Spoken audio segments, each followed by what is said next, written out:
욥기서 9장 17절로 35절 말씀 우리 한 목소리로 봉독하겠습니다. 시작. 그가 폭풍으로 나를 치시고 까닭 없이 내 상처를 깊게 하시며 나를 숨쉬지 못하게 하시며 괴로움을 내게 채우시는구나. 힘으로 말하면 그가 강하시고 심판으로 말하면 누가 그를 소환하겠느냐. 가령 내가 의로울지라도 내 입이 나를 정죄하리니 가령 내가 온전할지라도 나를 정죄하시리라. 나는 온전하다마는 내가 나를 돌아보지 아니하고 내 생명을 천히 여기는구나.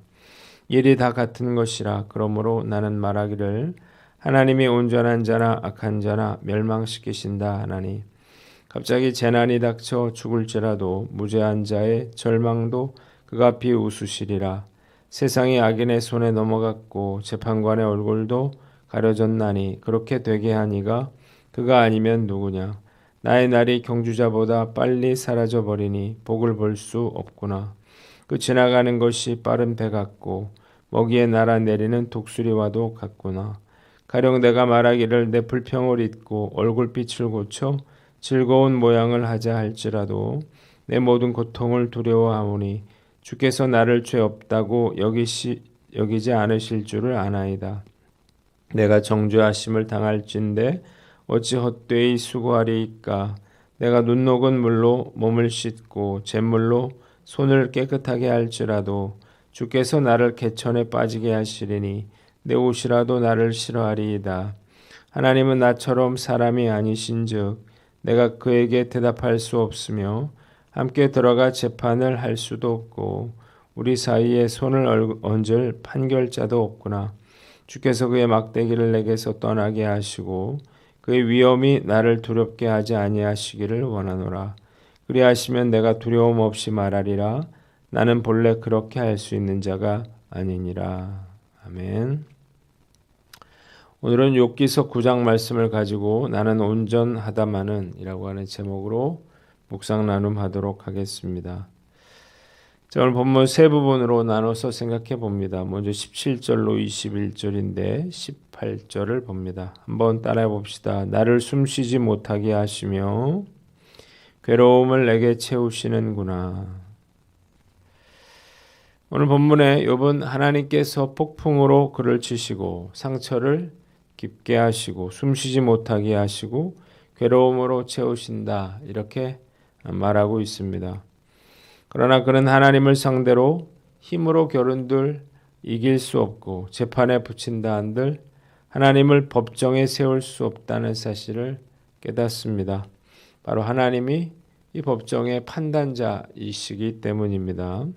비록 자신이 옳다 하더라도 하나님께서 자신의 입으로 자신을 정죄하게 하실 것이기 때문에 또 자신을 돌아보지 않고 그의 생명도 천히 여긴다 이렇게 말하고 있는 것입니다.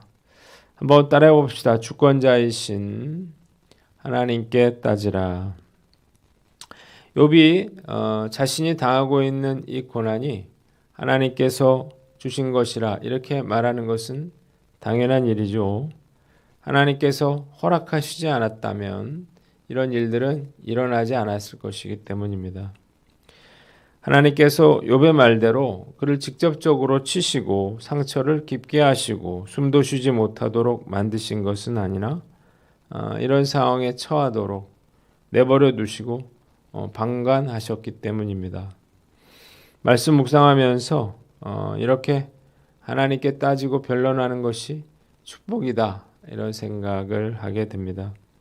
만일 무신론자들처럼 하나님이 존재하지 않는다 이렇게 믿는다면 자신이 겪고 있는 불행에 대해서 원망하고 따질 대상도 또 이 불행에서 자신을 구원해 주실 그러한 대상도 없을 것이기 때문이죠. 고통 가운데 있다면 내 삶의 주인이신 하나님께 이렇게 따져야 합니다. 왜 이런 일이 일어나도록 내버려 두셨느냐? 얼마든지 피할 수 있게 하심에도 불구하고 왜 모른 척 하셨느냐? 이렇게 원망하고 또 따지고 들어야 한다는 것입니다. 그래야 우리 가슴 속에 응어리를 하나님께 쏟아낼 수 있고 풀어낼 수 있고 또 참혹한 이런 고통과 아픔 속에서 빠져나와서 다시 희망과 소망을 가지고 살아갈 수 있기 때문입니다. 오늘 말씀을 묵상하면서 우리가 힘들고 어려운 그런 고통스러운 일을 당할 때마다 열심히 하나님께 따지고 부르짖는 저와 여러분들 되시기를 바랍니다. 두 번째는 자신을 탓하지 말아라는 것입니다. 한번 따라해 봅시다. 자신을 탓하지 말라. 욥이 당하고 있는 이 고난은 그의 잘못이나 죄 때문에 일어난 그러한 일은 아니었습니다. 그러니까 자신을 자책하거나 탓해서는 안 되는 것이었습니다. 그런데 우리가 고난과 불행이 닥칠 때 잘못한 것이 없음에도 불구하고 이렇게 스스로를 탓할 수 있는 것입니다. 내가 그때 그곳에 가지 않았더라면 이런 일이 일어나지 않았을 텐데, 내가 그때 그 일을 하지 않았더라면 이런 일이 일어나지 않았을 텐데 라고 생각하는 것입니다.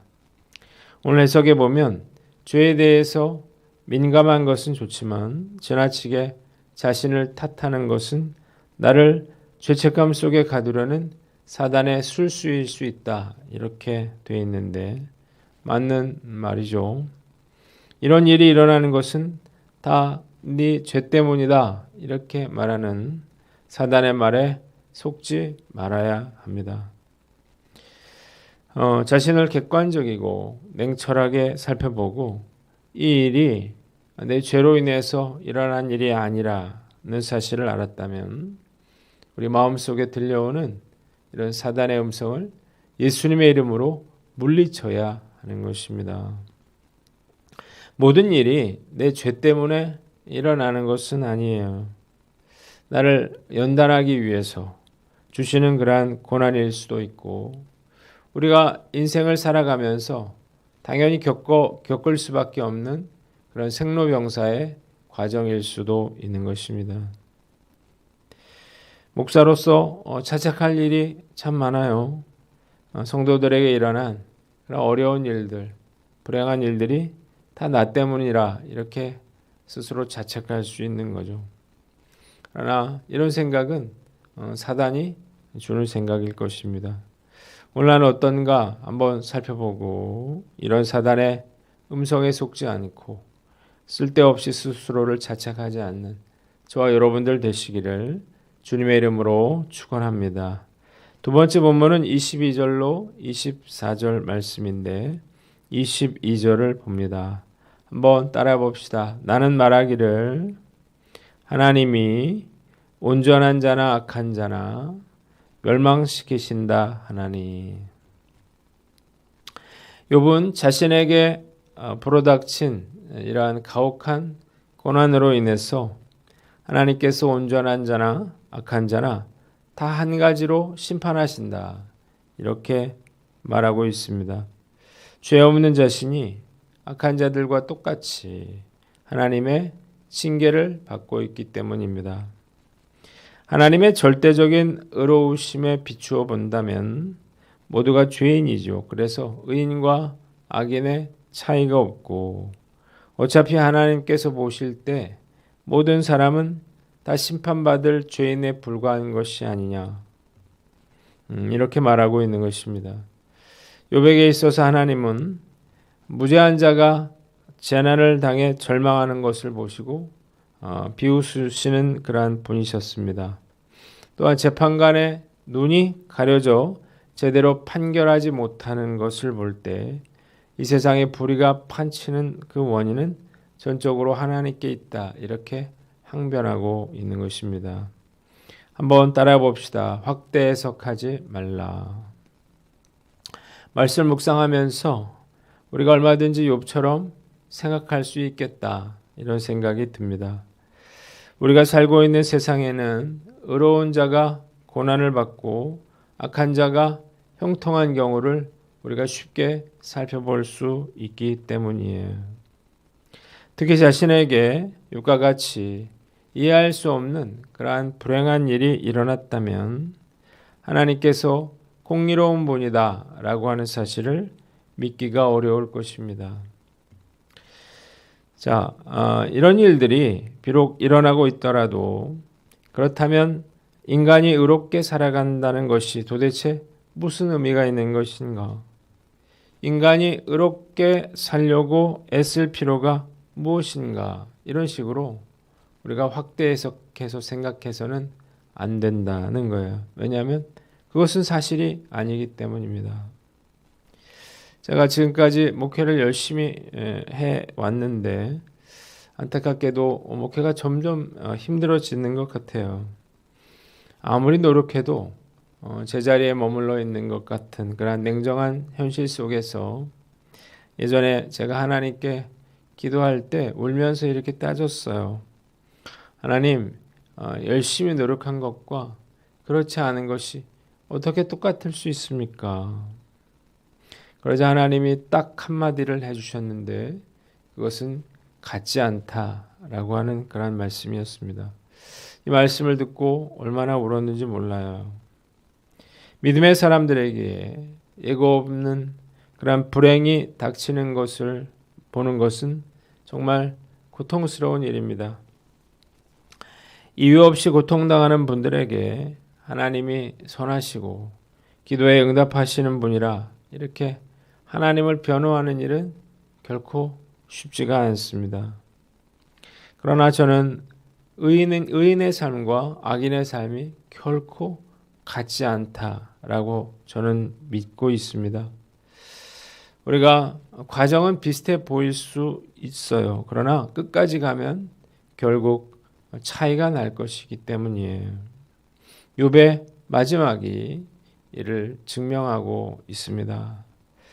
오늘 난 어떤가 한번 살펴보고 아무리 힘들더라도 확대 해석하지 않고 끝까지 믿음의 길을 걸어가는 저와 여러분들 되시기를 주님의 이름으로 축원합니다.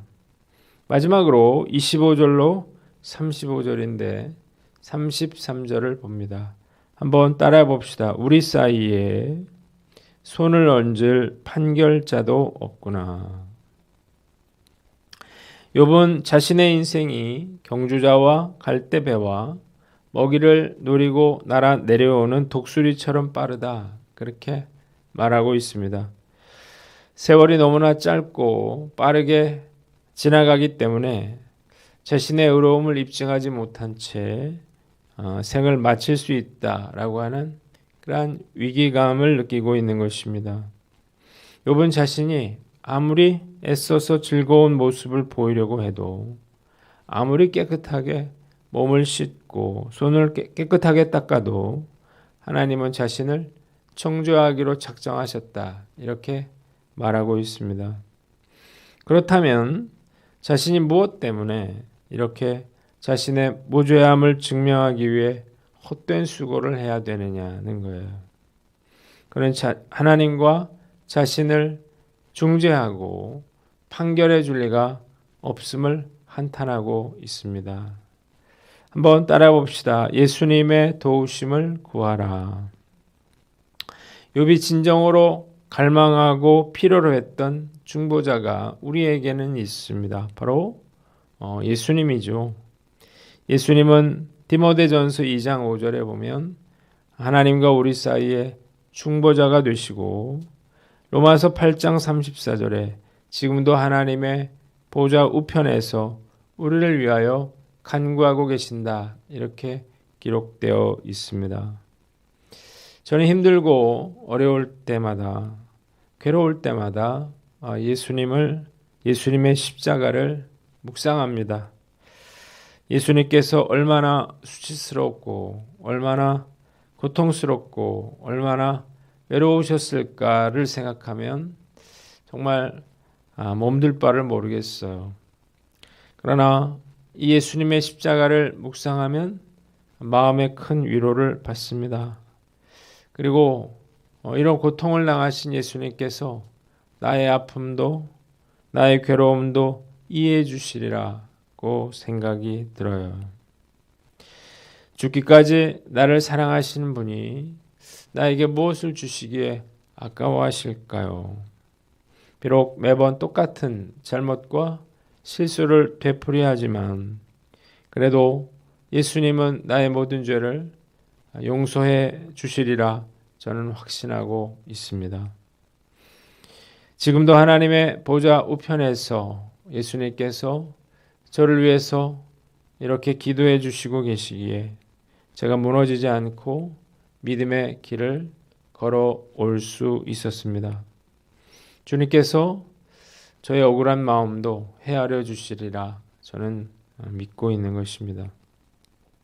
어제 우리가 새생명 행복축제를 잘 마쳤습니다. 총 26분이 초청이 됐는데 물론 지난 5월에 우리가 54분을 초청한 거에 비하면 절반도 되지 못하는 것 같아요. 이런 집회를 할 때마다 집회가 어떨지 좀 감이 오는데 이번 집회는 참 준비하면서 불안했습니다. 전도 집회가 전도 축제가 말 그대로 축제가 돼야 되는데 이미 집회가 초상집 분위기였던 거죠.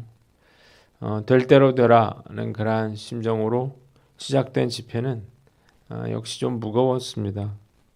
하기선 사모님도 간증하기가 쉽지는 않았을 것 같아요. 그런데 주님께서 이 사모님의 간증으로 우리 성도들의 마음을 여셨고 제가 올라가서 기도할 때 충만한 그런 은혜를 부어주셨습니다. 기대했던 대로 축제와 같은 그러한 분위기는 아니었지만 눈물과 애통함이 있는 그러한 간절한 예배가 되었습니다. 중환자실에 의식을 잃고 누워있는 우리 인집사님의 가족들뿐만 아니라 많은 성도들이 눈물을 흘렸어요. 이것은 전적인 주님의 은혜라고 저는 믿습니다. 새 가족들을 초청해 놓고 제가 단상에서 울어본 것도 처음 있는 일 같아요. 어제 집회 우리가 많은 분들을 초청하지는 못했지만 우리를 사랑하시는 그 예수님께서 우리 교회 공동체에 치유와 회복의 은혜를 베풀어 주신 것에 대해 진심으로 감사를 드립니다. 오늘 나는 어떤가 한번 돌아보시고 어떤 고난과 어려움 속에서도 나를 사랑하시는 그 예수님을 더욱 의지함으로 다시 소망을 품고 우리에게 맡겨주신 귀한 믿음의 길을 끝까지 달려나가는 저와 여러분들 되시기를 주님의 이름으로 축원합니다. 기도하겠습니다. 하나님 아버지 감사합니다. 주님께서 저희들을 불쌍히 여겨주시고 다시 소망을 가지고 시작하는 저희들이